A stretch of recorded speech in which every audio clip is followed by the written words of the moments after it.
ஆசை, இச்சை, விருப்பம், பேரவா இவை அனைத்தும் மனிதனை வேரோடு சாய்க்க வல்லவை, சக்தி வாய்ந்தவை.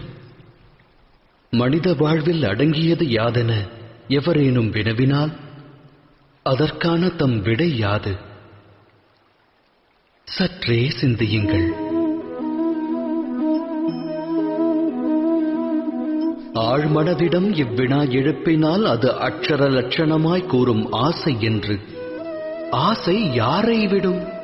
அது அனைவரின் மனதிலும் வேரை விடும், தம்மிலும் ஊற்றெடுக்கும். 8 திக்கையும் வென்றவர் உண்டு, விண்ணையும் மண்ணையும் ஆண்டவர் உண்டு. ஆனால் ஆசை வென்றவர் அண்டத்தில் இல்லை. ஆசையெனும் மோகத்தை தேடுவதன் மூலம் அனைவரும் அலைவர் அல்லும் பகலும். எனினும் மோகம் என்னும் அக்கூட்டில்தான் ஞானமும் வாசம் செய்கின்றது. அது எவ்வாறு? துளிர்விடும் மானிட ஆசைகளுக்கு பக்குவம் அளிக்க ஞானம் என்னும் ஒளிக்கீற்றானது மானிடனது இதயத்திற்குள் பிரவேசிக்கின்றது. இது மானிட ஆசைகளை எடுத்துரைக்கும் கதையல்ல. இச்சை கொண்ட மனதால் ஒருவர் வாழ்வில் உயர்வு தாழ்வு அடைந்த கதையும் அல்ல. இக்கதையானது இச்சை என்னும் கர்ப்பத்திலிருந்து உதித்தெழுந்த ஞானக் கதை. எனது நாமம் வாசுதேவ கிருஷ்ணன். நான் செல்லவிருக்கும் யாத்திரைக்கு தம்மையும் அழைக்கிறேன். இந்த யாத்திரையில் வாழ்வின் மர்மத்தையும் மனித தர்மத்தையும் அறிவீர்கள். சேற்றுநிலை உதித்தாலும் செந்தாமரையாகும் கர்மம் அறிவீர்கள். இந்த யாத்திரையின் பெயர் மகாபாரதம்.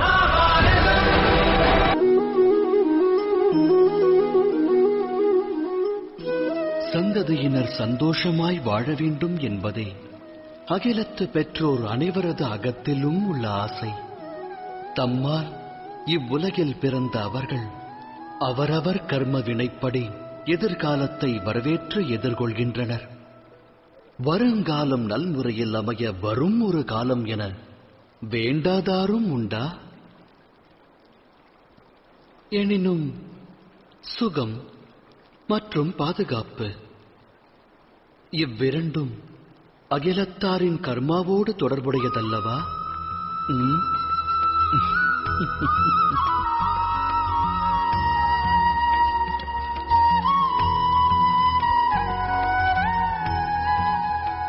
அகிலத்தில் ஓர் ஜீவனின் பிறப்பு வளர்ப்பால் பெரும் சிறப்பு. பெரும் சிறப்பு பெரும் சிறப்பாய் அமைய அவசியம் தேவை பரம்பொருளின் அரவணைப்பு. நல் வளர்ப்பு நல்லொழுக்கம் கொண்டவன் சரித்திரம் படைக்கிறான். தாய் தந்தையர் நல்லொழுக்கம் போதித்தால் சந்ததி சாதனை படைக்கும். எதிர்காலம் அவர்கள் சரித்திரம் பேசும். இருப்பினும் பெரும்பான்மை பெற்றோர்கள் தம் சந்ததிக்கு நல்லொழுக்கம் தேவை என்பதையே மறந்து அவர்கள் வளர்ச்சியின் மேல் அக்கறை காட்ட தவறிவிடுகிறார்கள். பெற்றவரின் அக்கறையை பெற தவறுபவர்கள் வாழ்வென்னும் நதியினில் நீந்தி கடந்து அக்கறையை எட்டுவதில்லை. நமது இந்த யாத்திரையில் சந்திப்போம் இரு தரப்பினரை. இது வென்றோர் வீழ்ந்தோர் கதை. இதில் அடங்கியுள்ளது பெரும் வம்ச விருட்சத்தின் விதை. நினைவில் பதியுங்கள் இதை.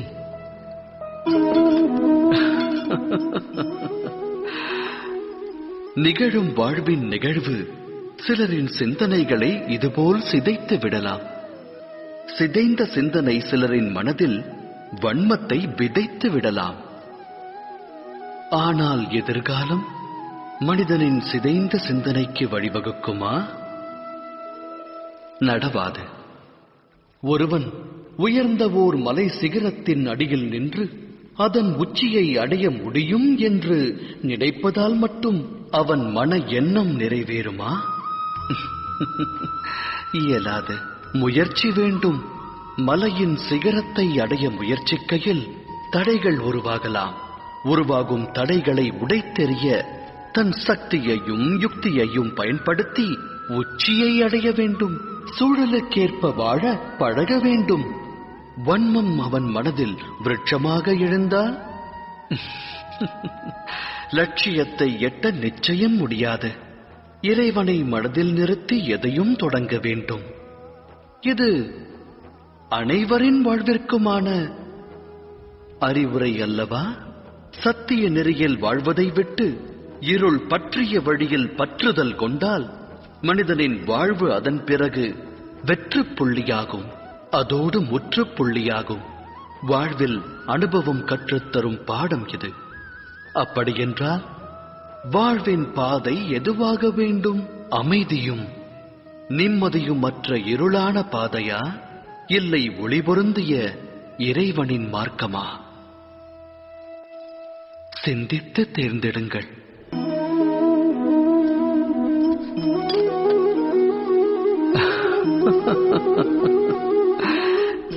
எதிர்காலத்திற்கான மறுபெயரே போராட்டம். இன்று மனதில் தோன்றும் ஆசை நிறைவேறவில்லை என்றால் இதயம் அது எப்போது கிடைக்கும் என்று போராடும். கனவு என்று நனவாகும் என்று மனம் சதுராடத் துவங்கும். எனினும் வாழ்வானது எதிர்காலத்திற்கும் உரியதல்ல, இறந்த காலத்திற்கும் சொந்தமல்ல. வாழ்வென்பது வாழும் நேரத்திற்கே சொந்தம். அதாவது நிகழ்காலத்தின் அனுபவம்தான் வாழ்வின் அனுபவம். மனித இனம் இதை அறிந்திருந்தும் சத்தியத்தை ஏற்க மனம் மறுக்கிறது. ஒன்று முடிந்தவை பற்றி எண்ணி மனிதன் மனம் நோகிறான், இல்லை இனி நடக்கவிருக்கும் எதிர்காலம் குறித்தெண்ணி மனம் வேகிறான். இறுதியில் வாழ்வை தொலைக்கிறான். ஒன்றை உணர்ந்தால் நன்மை விளையும். நடக்கவிருப்பதை கணிக்க இயலாது, நடக்கப் போவதை உருவாக்கவும் முடியாது. நடப்பதனைத்தும் இனிமையானதென்று மகிழ்ச்சி கொண்ட மனதோடு வாழ்ந்து வருங்காலத்தை எதிர்கொள்ளலாம். நிகழ்வது முன்னரே நமக்கு தெரிந்தால் பின் வாழ்வில் சுவாரஸ்யம் ஏது? சிந்தித்து செயலாற்றுங்கள். பழிவாங்கும் உணர்வு இவை விளையும் இன்னல்களுக்கு அஸ்திவாரமாகும். தாய் தந்தையர் சந்ததியர் வாழ்வில் சந்தோஷம் சங்கமிக்க எண்ணுவர். ஆனால் சந்ததியர் வாழ்வு ஈன்றோர் கர்மத்தை அடிப்படையாக கொண்டது. அமிர்தத்தை வழங்க எண்ணலாம். அடிப்படை விதி தவறினால் அது ஆலகால விஷமாகும். தம் சந்ததியர் வாழ்வை தாம் எவ்வாறு உருவாக்கப் போகின்றீர்கள்? சந்ததியருக்கு ஆஸ்தியையும் அந்தஸ்தையும் ஞானத்தையும் வழங்கியிருப்பீர்கள். ஆனால் நல்லவை கெட்டவைகளை பகுத்தறியும் அறிவையும் புகட்டியுள்ளீர்களா? அவ்வறிவல்லவா சந்ததியின் கர்மத்திற்கு அடிப்படை. மானிடர் மானிடரோடும், சமுதாயம் சமுதாயத்தோடும், ராஜ்யம் ராஜ்யத்தோடும் போரிடுகிறது. இவை முன்னோர் வினைப்பயன் அல்லவா? குரோதம், மரணம், குருதிப்புணல் இவை அழிவை விதைக்கும் விதைகளாகும். அதை விதைத்தால் தாய் தந்தையர் சந்ததியருக்கு ஜனனத்தோடு மரணத்தையும் பரிசளிப்பதாகிவிடும். அன்பெனும் பிரகாசத்தோடு அழிவெனும் கார் இருளையும் வழங்குபவராவீர்கள்.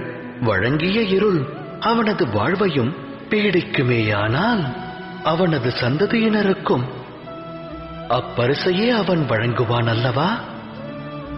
அன்பா அழிவா? சிந்தித்து செயலாற்றுங்கள். அகிலத்தில் வாழும் மனிதர் அனைவருக்கும் மனக்குறை என்பது அவசியம் உண்டு. ஒருவன் வேகம் இன்றி வருந்துவான், இன்னொருவன் அதை கட்டுப்படுத்த முடியாமல் திணறுவான். செல்வம் இருந்தும் நிம்மதியற்றவரும் உண்டு. சிலருக்கு அச்செல்வம் இல்லையே என நிம்மதி இருக்காது. இது போன்ற உதாரணங்கள் ஏராளம். தாம் அனைத்தையும் பெற்ற மனிதரை இந்த அவனியில் சந்தித்திருக்கின்றீர்களா? குறையோடு வாழும் மானிடர் அந்த ஒரு குறையினை வாழ்வில் மையமாக்கி வாழ்கின்றனர். அக்காரணத்தால் இதயத்தில் துக்கமும் வேதனையும் குடிகொள்ளத் துவங்குகிறது. அவ்வேதனையே ஜனனத்தினின்று மரணம் வரை நீடிக்கிறது. அவ்விதம் உருவான அந்த குறையானது அம்மானிடருக்கு பழகிய ஒன்றாகும். வேறு சிலர் பற்றியும் கூறத்தான் வேண்டும். உருவான குறையை ஒரு சிலர் தம் சாமர்த்தியம் கொண்டு வெல்கின்றனர். அவர்களுக்கும் ஏனையோருக்கும் என்ன வேறுபாடு? தாம் இது குறித்து சிந்தித்ததுண்டா? இதற்கான விடை மிக எளிது. எவர் குறையினை வென்று காட்டுகிறாரோ, தனது சாமர்த்தியம் கொண்டு அதை வீழ்ச்சியடையச் செய்கிறாரோ, அவர் அதை கடந்த நிலைக்குச் செல்கிறார். ஆக குறை ஏற்படுவது விதிப்பயனே. ஆனால் அக்குறையை மதிகொண்டு வெல்லும் மானிடர்தான் மதிக்கப்படுவார்கள். சிந்தித்து செயலாற்றுங்கள். வாழ்வில் நிகழும் நிகழ்வனைத்திற்கும் தொடர்பு வேண்டுதலாகும். பதி எப்படி இருப்பார்? என்னுடைய வாழ்வு சுகத்தில் திளைக்க வேண்டும். மனைவி எப்படி இருப்பாள்? அவள் நல்லாளாக விளங்குவாளா? எனக்கு பிறக்கும் புதல்வன் என்னை மதிப்பானா? உத்தரவை ஏற்பானா? மனித மனம் தனது வேண்டுதல் அனைத்தும் நிறைவேற்றுபவரிடத்தில் பரிபூரண மோகம் கொள்கிறது. அங்கம் கொள்ளும் ஆசை பங்கம் விளைவிக்கிறது. காரணம் என்ன? ஏனெனில் ஆசை என்பது மனித மூளையை வியாபிக்கிறது. ஒருவரது ஆசையை உற்றவரே அறியாவிடில் மற்றவர் எவ்வாறு அறிவார்? நிறைவேறும் என்று கனவு கண்ட ஆசை நனவாகாமல் போனால் ஆசை கொண்ட மனம் நிராசை அடைகிறது. நிராசையடைந்த அம்மனதில் போராட்டம் பிறக்கிறது. அழிவிற்கான ஆரம்பம் அந்த போராட்டத்திலிருந்து துவங்குகிறது. ஆனால் மனிதர் தம் மனதில் பேராசை என்னும் விதையை விதைக்காமல் அன்பினை விதைத்தால் அகண்ட அகிலமே நன்மையை பெறும். நன்மையை பெறும் அகிலத்தில் நலமோடு மானிடர்கள் வாழ்வார்கள் அல்லவா? விதைப்பது எதுவென்று ஆலோசியுங்கள்.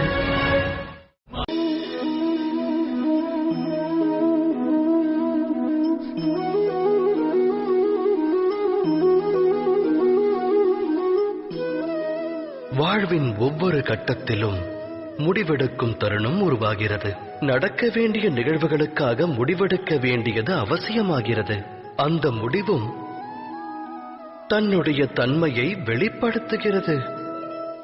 மானிடர் தம் வாழ்வில் எடுக்கும் முடிவு 2 விளைவுகளை விளைவிக்கும். நன்மையையும் உருவாக்கும், அது தீமையையும் வாரி வழங்கும். அது வேறொருக்கும் சக்தி படைத்தது. இன்னல் ஒன்று தோன்றுகையில் மனமானது சஞ்சலம் அடைகிறது. வேதனை மனதை வியாபிக்கிறது. முடிவெடுக்க வேண்டிய தருணம் யுத்தமாகிறது. மனித மனமானது யுத்த பூமியாய் மாறுகிறது. இக்கட்டான சூழலை போக்கும் உபாயத்தை மானிடர் தேடுவதில்லை. மனதினை சாந்தப்படுத்துவதற்கே அவர்கள் முயல்கின்றனர். ஆனால் ஓடிக்கொண்டே உணவருந்த இயலுமா என்ன? இயலாது. யுத்த களமாய் மாறிய மனிதனின் மனதால் சுத்த முடிவை எடுக்க இயலுமா? ஒருவன் தன்னுடைய வருங்கால முடிவை அமைதியான மனதோடு எடுத்தால் வரும் காலம் சிறப்பாகிறது. அதே சமயம் மனதை அமைதியடையச் செய்ய வருங்கால முடிவை ஒருவன் எடுத்தால் அவன் வருங்காலம் புதிராய் மாறி முட்கள் நிறைந்த விருட்சமாகிறது. தாம் எடுக்க உள்ள முடிவு எது?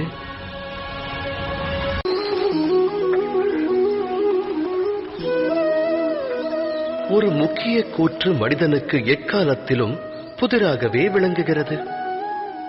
தன்னுடைய உறவுகளைக் கொண்டு அளவற்ற சுகத்தையும் துக்கமற்ற நிலையையும் எவ்வாறு அடைவது எனும் கேள்வி. தமது சுற்றமும் சூழலும் தமக்கு என்றும் உற்ற ஆனந்தத்தை தந்துள்ளதா? சிந்தியுங்கள். மனித வாழ்வானது உறவுகளோடு பின்னிப் பிணைந்தது. உற்றார் உறவினரோடு அது பெரும் தொடர்பு கொண்டுள்ளது. ஆகையால் சுகமும் மனித உறவுகளோடு தொடர்புடையதென்பது உண்மையே. அவ்வாறு இருந்தும் ஏன் சுகத்திற்கு பதிலாக துக்கத்தை மானிடன் பெறுகிறான்? எதற்காக குழப்பமும் போராட்டமும் உறவுகளிடமிருந்து துவங்குகிறது? அதை சிந்தித்ததுண்டா? ஒருவரின் மேலான எண்ணங்களை உறவினரான இன்னொருவர் புரிந்து கொள்ளாத நிலை வரும்போது, முழு மனதோடு அதை ஏற்காத போது போராட்டம் துவங்குகிறது. அந்நிலை அதிகரிக்க அதிகரிக்க போராட்டமும் வலுக்கிறது. அடுத்தவர் எண்ணங்களை ஏற்றால் சுகம் அங்கு பொங்கும். இது சத்திய வார்த்தைகள். அலைபாயும் தனது எண்ணங்களுக்கு மனிதன் கடிவாளமிட்டு மற்றவர் மாற வேண்டும் எனும் பிடிவாத எண்ணத்தை விடுத்து அடுத்தவர் நலனுக்காக தன்னை மாற்றுவதற்கு முயற்சி மேற்கொண்டானேயானால் அதன் பிறகு அவன் உயிர்வினை பெறுவதோடு உறவுகளுக்கிடையிலும் ஆனந்தம் பெருகும். அந்த வகையில் சுற்றத்தாரை ஸ்வீகரிப்பதல்லவா சுகத்திற்கான மார்க்கம்? சிந்தித்து செயலாற்றுங்கள். பயம் எனும் உணர்வு மனிதரின் இதயத்தை ஆட்கொள்ளும். மனிதருக்கு ஆஸ்தி அழிந்து விடுமோ என்ற பயம், அவமானம் குறித்த பயம், தனிமைப்படுவோமோ என்ற பயம். ஆகையால் பயத்தில் மூழ்குவது மனிதருக்கு சகஜமான செயலாகிறது. ஆனால் பயம் எனும் உணர்வு எதை கொண்டு உருவாகிறதோ, துக்கமும் அதன் மூலம்தான் உருப்பெறுகிறது என்று உணர்ந்துள்ளீர்களா? தவறு. அது அடிப்படையில் உண்மையல்ல. மனிதனின் அனுபவத்தை கொண்டு கூறுகிறேன். பயத்தை ஒருவன் வெல்வதனால் எதிர்கால துக்கத்தை வென்றுவிட முடியாது. ஆனால் பயம் வரவிருக்கும் துக்கத்தினை அறிவுறுத்தும் கற்பனை மட்டுமே. ஆராய்ந்து பார்த்தால் இரண்டிற்கும் எச்சம்பந்தமும் இருக்காது. இந்த உண்மையை உணர்ந்த பிறகும், பய உணர்வு கற்பனை மட்டும்தான் என்று அறிந்த பிறகும், அந்த உணர்விலிருந்து விடுபட்டு பயமற்று வாழ்வது சாத்தியமான ஒன்றா? சிந்தித்து செயலாற்றுங்கள்.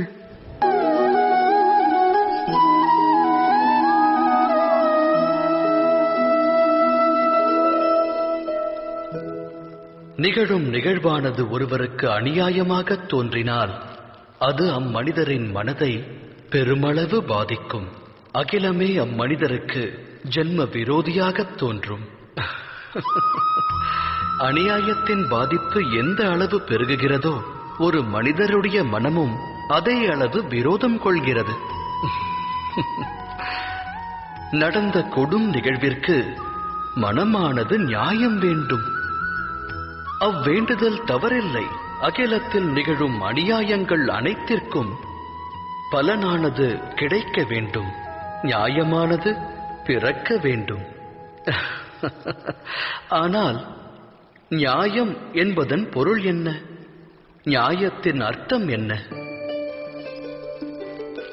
அநியாயம் செய்பவன் மனதில் இரக்கம் பிறக்க வேண்டும். அதை அனுபவிப்பவன் நடவடிக்கை அநியாயத்தின் பிரதிபலிப்பாய் மாறாதிருக்க வேண்டும். இதனால் நியாயம் விளையுமா? இரக்கத்தை இதயத்தில் இருத்தாதவன் நியாயத்தை விடுத்து பழிவாங்கும் உணர்விற்கு தலை வணங்குகிறான். வினையை கொண்டு வினையை விதைத்து வினையை அறுக்க முனைகிறான். அநீதி என்னும் மார்க்கத்தில் சென்று அநீதி கொண்டே நீதி வழங்கத் துடிக்கிறான். நியாயம் வழங்க புறப்படுபவன் விதிப்பயனால் அநியாயம் இழைக்கத் துவங்குகிறான். அநியாய கடலில் மூழ்குகிறான். நியாயம் பழிவாங்கும் உணர்விற்கிடையே சிறு வித்தியாசமே உள்ளது. அந்த வித்தியாசத்தின் பெயரே தர்மம். உண்மைதானே? சிந்தித்து செயலாற்றுங்கள். மனமொத்து வாழ முயற்சி மேற்கொள்ளும் அக்கணம் அம்மனங்களுக்கிடையில் ஏற்படும் பரஸ்பரம். அப்பரஸ்பரம் பற்றி நாம் ஆராய்ந்தோமேயானால் அதன் அடிப்படை தத்துவம் விளங்கும். மனமானது மற்றோருக்கு வகுத்திருக்கும் ஒரு எல்லையை, விதித்த எல்லையை ஒருவேளை மற்றோர் கடக்க முற்பட்டால் அக்கணமே அவ்விடம் குரோதமானது உருவாகிவிடும். அந்த எல்லையின் பொருள் என்னவென்று தாம் சிந்தித்திருக்கிறீர்களா? ஒரு எல்லையை வகுத்து மற்றோரை நாம் முடிவெடுக்க அனுமதிப்பதில்லை. நம் முடிவை அவர்கள் ஏற்க வேண்டும் என்கிறோம். அதன் அர்த்தம் ஜகத்தில் அடுத்தவருக்கு எவரும் சுதந்திரம் தருவதில்லை. ஒரு மனதின் சுதந்திரத்தை பறித்தால் அவ்விடம் விளைவது என்ன? குரோதம் வேதனை அல்லவா? வகுக்கப்பட்ட எல்லை உடைக்கப்படும் போது வகுத்தவரின் மனமும் குரோதம் கொள்கிறது. நான் கூறுவது உண்மைதானே? ஒருவேளை மற்றொரு சுதந்திரத்திற்கு மரியாதை அளிக்கப்பட்டால் அதன் பிறகு எல்லை என்ற ஒன்றை வகுக்க வேண்டும் என்ற நிலை வராது. அவ்வாறு ஒரு நிலை உருவாக வேண்டுமெனில் மற்றொரு துன்பத்தை அனைவரும் உற்றார் துன்பமாக எண்ண வேண்டும். உதவி செய்யும் பாங்கை கொள்ள வேண்டும். சிந்தித்து செயலாற்றுங்கள்.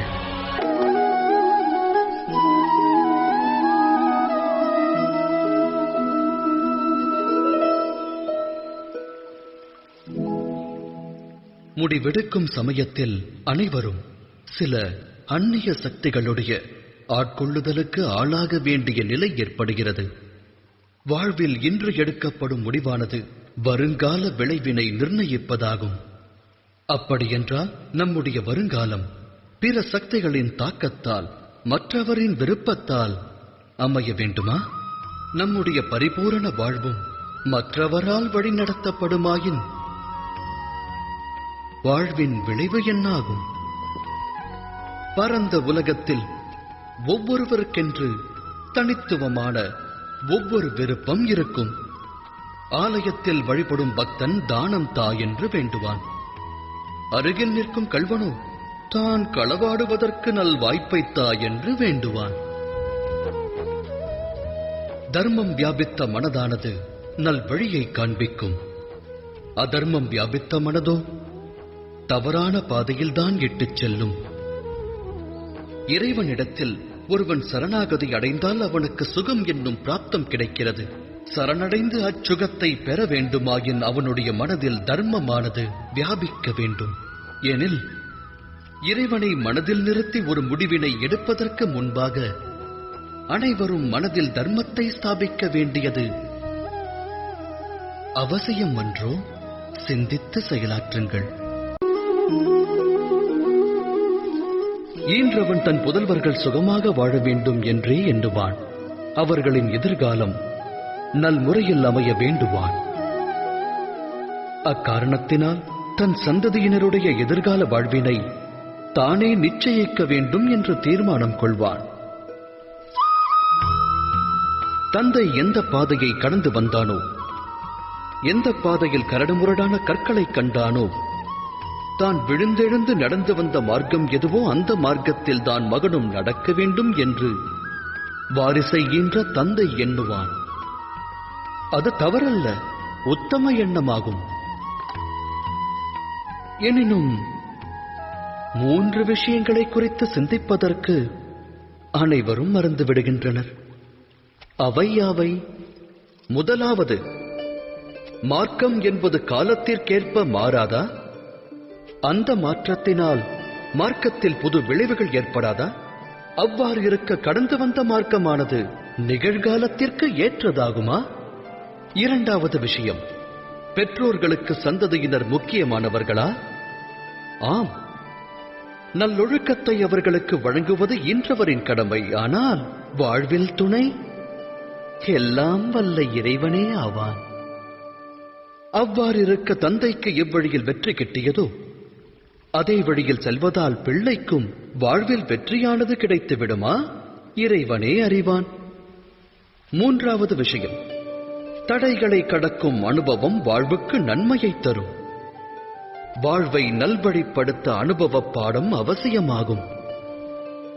எனில் ஈன்றவன் ஒருவன் தன் வாரிசை பிரச்சனை சிக்கல்களிலிருந்து விலக்கி வைப்பது புதல்வனுக்கு செய்யும் நன்மையா இல்லை ஆபத்தை விளைவிப்பதா? சந்ததியரின் எதிர்கால வாழ்விற்கு உதவாமல் அவர்களின் சரித்திர வாழ்விற்கு உதவுவதே நன்மையை பயக்கும். அவ்வகையில் சந்ததியருடைய வாழ்வின் வழியை அமைக்க முற்படாமல் அவர்களுக்கு வாழ்வின் தடைகளை கடக்கும் சக்தியையும் மனோபலத்தையும் வாரி வழங்கினால் அது நல்வழியை காட்டாதா? சிந்தித்து செயலாற்றுங்கள். உள்ளங்களில் தோன்றுவது உறுதி, ஆனால் அந்த சத்தியம் நாவிலிருந்து வெளிவராது. இனம் புரியாத பயம் மனதை வியாபித்து விடும். நடந்ததை பற்றி கூற வேண்டிய நிர்பந்தம் ஏற்படலாம். இல்லையெனில் கூற மறந்த விஷயத்தை பற்றி கூறுவதற்கு தோன்றலாம். இவையெல்லாம் சத்தியமா? இல்லை, இது உண்மையின் வெளிப்பாடு. அதாவது நடந்த நிகழ்வுகளை நடந்தவாறே கூறிவிடுவதாகும். ஆனால் சில நேரங்களில் அவ்வாறு உண்மையை உரைக்கும் போதும் பயம் ஆட்கொள்ளும். அந்நேரத்தில் அடுத்தவர் பற்றிய எண்ணம் மனதில் தோன்றும். மற்றவர் மனம் வேதனை கொள்ளுமோ என்ற பயம் மனதில் நிறையும். எனில் சத்தியம் என்பது யாது? அது பற்றி சிந்தித்ததுண்டா? மனதை பயம் ஆட்கொண்ட போதும் உள்ளதை உள்ளபடி கூறுபவர் சத்தியத்தை உரைப்பவராவர். தெளிவாகச் சொன்னால் சத்தியம் என்பது வேறெதுவும் அல்ல, அது தைரியத்தின் மறுவடிவமாகும். தைரியம் கொள்வதற்கு காலம் முக்கியமல்ல. தைரியம் என்பது ஆத்மாவின் சுபாவமாக வேண்டும். அதாவது அனுக்ஷணமும் சத்தியத்தை உரைக்கும் க்ஷணமாக வேண்டும்.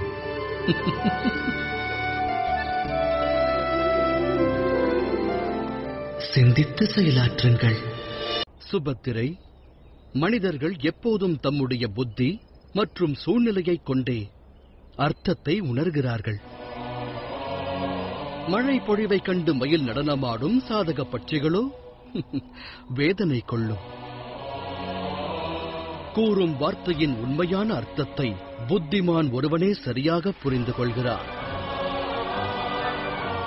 தவறாக அர்த்தம் கொள்பவரால் அனர்த்தம் விளைகிறது. எனினும் சுபத்திரை, தர்மத்தின் அஸ்திவாரத்தை அறிய வேண்டும். தர்மம் 5 அஸ்திவாரங்கள் உடையது. ஞானம், அன்பு, நியாயம், சமர்ப்பணம் மற்றும் துணிவு. நீ ஜன்மித்ததன் காரணம் யாதென சற்று முன்னர் நீ வினவினாய். கேளுங்கள் யக்ஷராஜனே. வாழ்வென்பது யாதென்று கூறு, அதோடு மரணத்தின் அர்த்தம் என்ன?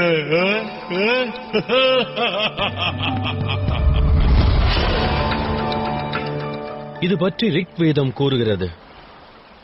சமாஸ்ததகரே சம்ரப் ததாதி மன்சோ ரேதஹ பிரதம்யதாசித். பரம்பொருளின் ஹிருதயத்தில் சிருஷ்டியை படைக்கும் எண்ணமானது உருவாகி அதன் வெளிப்பாடு அனைத்திடங்களிலும் பரவி வியாபிக்க துவங்கியது. பரம்பொருள் தன் விருப்பப்படி சிருஷ்டியை உருவாக்கினார். 3 உலகங்கள், 3 குணங்கள் முக்காலம் பிறந்தன. மேலும் அவர் ஹிருதயத்தில் அநேக உயிரினங்களின் எண்ணமானது தோன்றியது. புலப்படும் அனைத்தும் பரம்பொருளின் வடிவமாகும் யக்ஷராஜனே. அதாவது பரமாத்மாவே ஜீவன். இந்த உண்மை ஒருவனுக்கு விளங்கினால் மற்றவர் மீது குரோதத்தை அவன் வெளிப்படுத்த மாட்டான். தர்மத்தின் வழி நடந்து அவன் நியாயத்தை தனதாக்கி வாழ்வான். இதுவே வாழ்வின் அர்த்தம். எனில் மரணத்தின் அர்த்தம் என்ன யுதிஷ்டா? பதில் கூறு. மனிதன் தன்னுடைய அன்பு, சுயநலம் மற்றும் குரோதத்தால் இன்னொரு மனிதனோடு பின்னி பிணைக்கப்படுகிறான். அந்த பிணைப்பின் பெயரே மோகம். அந்த மோகத்தால் மனிதன் சரீரமே வாழ்வென்று கருதுகிறான். அந்த சரீரத்தின் அழிவு மரணமாகிறது. ஆனால் ஜெகமானது பரமாத்மாவின் ஹிருதயத்தில் உதித்தது. உண்மையான அழிவு அவர் ஹிருதயத்தில் தோன்ற வேண்டும். அழிவை ஏற்படுத்தும் உணர்வுகளான விரோதம், குரோதம் போன்ற உணர்வுகள் மனதில் தோன்றாமல் இருந்தால் அகிலத்தில் அனைவரும் தர்மத்தின் வழியில் வாழும் நிலையானது உருவாகும். அமைதியானது எங்கும் பூத்து குலுங்க துவங்கும். மரணம் என்று நாம் கூறுகின்ற கூற்று 2 மனிதர்களுக்கு இடையே உருவாகும் இடைவெளி. பரம்பொருள் ஹிருதயத்தில் எதற்கும் அழிவில்லை என்பது உண்மையானால் மரணம் என்பதன் பொருள் அர்த்தமற்றது. யக்ஷராஜனே, பரம்பொருளே இந்த ஜெகம், இந்த ஜெகமே ஜீவன். மரணம் என்பது பிரமை. அது ஒரு மாயை.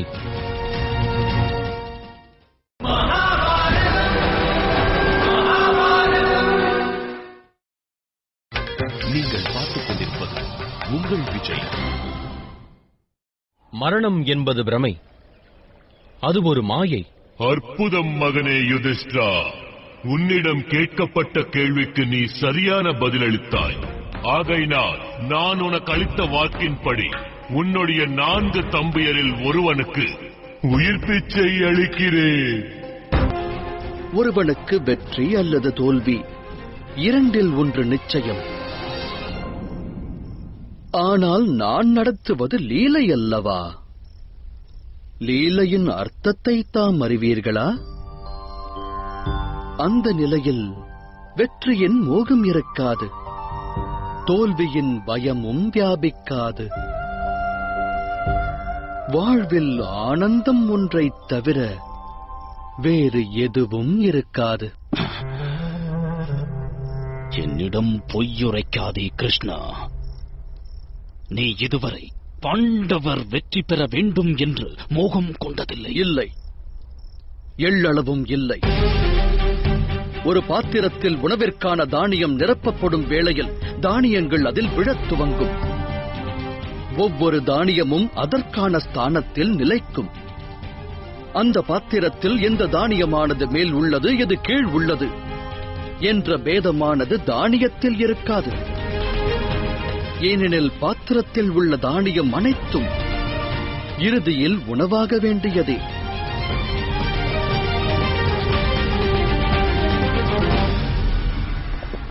அகிலத்தில் வாழும் ஜீவராசிகளும் அவ்வாறே. மனிதர் என்னும் தானியங்கள் அவரவர் ஸ்தானத்தில் நிலைக்கின்றன. அதர்மம் சில மனிதரை மேலெழும்பச் செய்வதால் அவர்கள் காலனுக்கு முதலில் உணவாவார்கள். தர்மம் சில மனிதரை ரட்சிப்பதால் அவர்கள் காலனுக்கு பிறகு உணவாவார்கள். ஆனால் அனைவரும் காலனுக்கு உணவாக வேண்டியவர்களே. அடங்கியிருக்கும் மகத்துவம் 2. எப்போது, எவ்வாறு என்பது. தாம் தமது அற்புத லீலைகளைக் கொண்டு மனிதரில் மாற்றங்களை ஏற்படுத்தி இருக்கலாம், தர்ம மார்க்கத்தை பலப்படுத்தி இருக்கலாம். என்னுடைய லீலை கொண்டு மனிதரின் ஆத்மாவில் மாற்றத்தை ஏற்படுத்த இயலாது. ஆத்மா பரமாத்மாவின் அங்கமாகும். ஒவ்வொருவரின் ஆத்மாவும் சுதந்திர உணர்வு கொண்டது. தேர்ந்தெடுப்பது தர்மத்தின் வழியையா அதர்மத்தின் வழியையா என்பதை அந்த ஆத்மாவை தீர்மானிக்க வேண்டும். தேர்ந்தெடுக்கும் அந்த முடிவினை எந்த லீலையாலும் மாற்ற இயலாது. இதில் ஆச்சரியம் ஒன்றுண்டு சகி. மனிதன் சுதந்திரமானவன், ஆனால் அவன் தன் அறிவைக் கொண்டு சிந்திப்பதில்லை. அவன் தர்மத்தை பற்றியோ அதர்மத்தை பற்றியோ எண்ணுவதில்லை. அவன் செய்வதெல்லாம் ஒன்றே. தன்னை விட அதிக சக்தியை கொண்டவனுடைய உயர்ந்த ஸ்தானத்தில் வீற்றிருப்பவனுடைய வழியில் நடக்கத் துவங்குவது, எண்ணிப் பாராமல் போற்றுவது.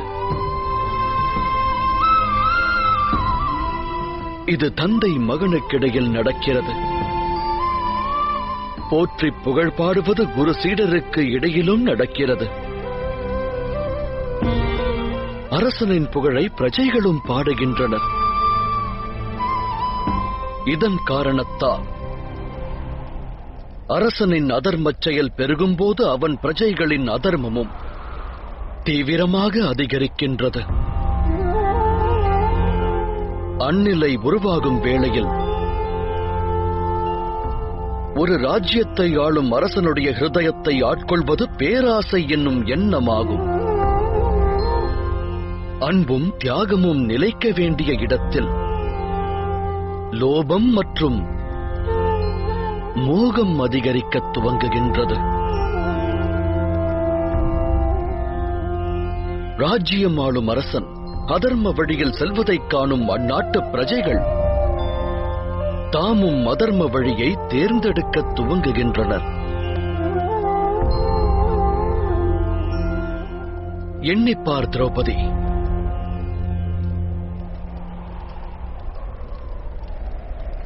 மகதம், சேத், தாருஷ், குரு, காந்தாரம், பாஞ்சாலம், திரிகர்த்தம், சேதி, ஷெவி, விதர்ப்பம் போன்ற பெரும் ராஜ்யங்களில் எந்த ஒரு அரசனாவது இன்று தர்ம வழிதனில் நடக்கின்றானா?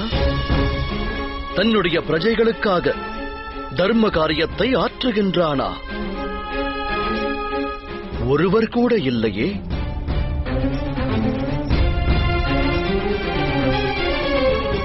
இந்த நாசம் தேவைதானா கோவிந்தரே? வேறு வழி ஒன்றும் இல்லையா?